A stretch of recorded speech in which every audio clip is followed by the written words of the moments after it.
Welcome to Jesi channel. இன்றைக்கி நம்ம என்ன பார்க்க போகிறோம் அப்படின்னா பீஃப் ஃப்ரை எப்படி செய்கிறது அப்படின்னு பார்க்க போகிறோம். இது ரொம்பவே ஈஸி. யாருக்கெல்லாம் ரொம்ப பீஃப் பிடிக்குமோ கண்டிப்பாக இதை செஞ்சு பாருங்கள். அதுக்கப்புறம் எப்போ வாங்கினாலும் இதை தான் நீங்கள் செய்வீங்க. ஸோ வாங்க வீடியோக்குள்ளே போகலாம். ஒரு குக்கரில் நம்ம பீஃப் நாங்கள் ஒரு 1/4 கிலோ போல் எடுத்திருக்கோம். நல்லா வாஷ் பண்ணிடுங்க. 4-5 தண்ணி வாஷ் பண்ணிவிட்டு அதை நல்லா குக்கரில் சேர்த்துட்டு அதில் 1 ஸ்பூன் இஞ்சி பூண்டு விழுது போட்டு கொஞ்சம் தண்ணி சேர்த்து மூடி ஒரு 7-8 விசில் நல்லா வேக விட்டுருங்க. பாருங்கள், இந்த மாதிரி வந்துடும் நமக்கு. அதுக்கப்புறம் ஒரு பேனில் எண்ணெய் சேர்த்துக்கிட்டு குழம்பு மிளகாய் தூள் ஆல்ரெடி எங்களுடைய வீடியோவில் நாங்கள் போட்டிருக்கோம் எப்படி அந்த குழம்பு மிளகாய் தூள் அரைக்கணுன்ட்டு. தெரியாதவங்க பார்த்து தெரிஞ்சுக்கோங்க. அந்த எண்ணெயில் அந்த குழம்பு மிளகாய் தூள் 1 ஸ்பூன் போட்டு ஒரு லைட்டாக சிம்மில் தான் இருக்கணும். நம்மளுடைய கேஸ் ஸ்டவ் வேக வச்சுருக்க கறியை மட்டும் எடுத்து போடுறோம் உள்ள. ஃபஸ்ட்டு அது ஒரு 2 நிமிஷம் அந்த இதில் நல்லா வேகட்டும். அதுக்கப்புறம் நமக்கு இந்த டிஷ்ஷுக்கு தேவையான அளவு உப்பு சேர்த்துக்கிறோம்.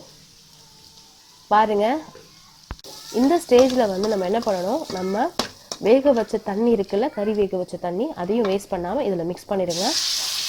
இதில் ஊற்றி நல்லா ஒரு மூடி போட்டு நல்லா மூடி வச்சு வேக வைங்க. அந்த தண்ணி எல்லாம் வற்றணும்.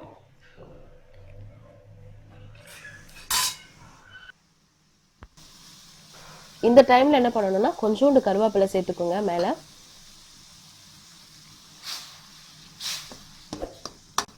சேர்த்துட்டு நல்லா மிக்ஸ் பண்ணி விட்டுட்டு மூடி வைங்க.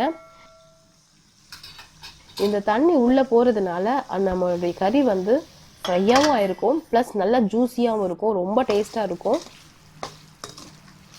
பாருங்கள், ஓரளவுக்கு தண்ணி வத்திருச்சு. இப்போ எண்ணெய்லாம் தனியாக பிரிஞ்சு வெளியே வருது.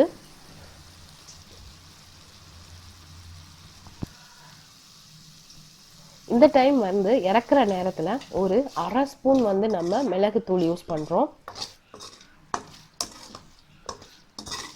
பாருங்கள், நல்லா வதங்க விடுங்க. உங்களுக்கு தெரியும், ஜூஸியாக இருக்கிறது நல்லா தெரியுது. பாருங்கள் ஃப்ரெண்ட்ஸ், நம்மளுடைய பீஃப் ஃப்ரை ரெடி ஆகிடுச்சு. எப்படி இருக்குது பாருங்கள். இதை நம்ம சாம்பார், ரசம், தயிர் எது கூட வச்சு சாப்பிட்டாலும் செம்ம டேஸ்ட்டாக இருக்கும். ட்ரை பண்ணி பாருங்கள். உங்களுக்கு பிடிச்சிருந்ததுன்னா லைக் பண்ணுங்கள், ஷேர் பண்ணுங்கள், கமெண்ட் பண்ணுங்கள், சப்ஸ்கிரைப் பண்ணுங்கள். தேங்க்ஸ் ஃபார் வாட்சிங். இது வரைக்கும் ஜெசி சேனலை சப்ஸ்கிரைப் பண்ணலன்னா சப்ஸ்கிரைப் பண்ணுங்கள். கூடவே இருக்கிற பெல் ஐக்கானை ப்ரெஸ் பண்ணுங்கள். எங்களுடைய ஒவ்வொரு வீடியோஸையும் நீங்கள் மிஸ் பண்ணாமல் பார்க்கலாம். தேங்க்யூ.